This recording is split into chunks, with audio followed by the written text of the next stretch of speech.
अयोध्येतील राम जन्मभूमी मंदिर उद्घाटन सोहळ्यानिमित्त हिंगोली शहरामध्ये आज राम गल्ली येथील राम मंदिरात सकाळी आमदार तानाजी मुटकुळे यांनी रामाचं दर्शन घेऊन शोभायात्रेची सुरुवात केली। त्यानंतर गांधी चौक येथील हनुमान मंदिर व हिंगोली जिल्ह्यातील संत नामदेव जन्मस्थान असलेले नरसी नामदेव येथील महिलांना 6000 साड्यांचे वाटप करण्यात आले। यावेळी जिल्हाध्यक्ष फुलाजी शिंदे, आमदार तानाजी मुटकुळे, लोकसभा संयोजक रामदास पाटील, सुलभ मतानकर, के शिंदे, संतोष टेकाळे, शहर अध्यक्ष कैलास काबरा यांच्यासह मोठ्या संख्येने भाजपाचे कार्यकर्ते उपस्थित होते।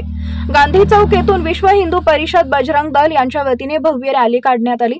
आमदार तानाजी मुटकुळे, रामदास पाटील, श्रीकांत पाटील, संजय खंडेलवाल, राजेंद्र हलवाई, कैलास श्रीनाथ यांच्या उपस्थितीत या शोभायात्रेची सुरुवात करण्यात आली। हिंगोली शहरातील जिजामाता नगर, शिवाजी नगर, रिसाला बाजार, नाईक नगर, आदर्श कॉलेज, अकोला बायपास या मार्गाने शोभायात्रा जात असताना राम भक्तांनी उत्साहाने श्रीरामाचा जयघोष केला। हिंगोली जिल्हा प्रतिनिधी चंद्रकांत वैद्य, शिवशाही न्यूज, हिंगोली। ताज्या घडामोडी जाणून घेण्यासाठी शिवशाही न्यूज यूट्यूब चॅनलला सबस्क्राइब करा। आपण हा व्हिडिओ फेसबुकवर पाहत असाल तर फेसबुक पेज फॉलो करा आणि शिवशाही news.com या आपल्या वेबसाईटलाही भेट द्या।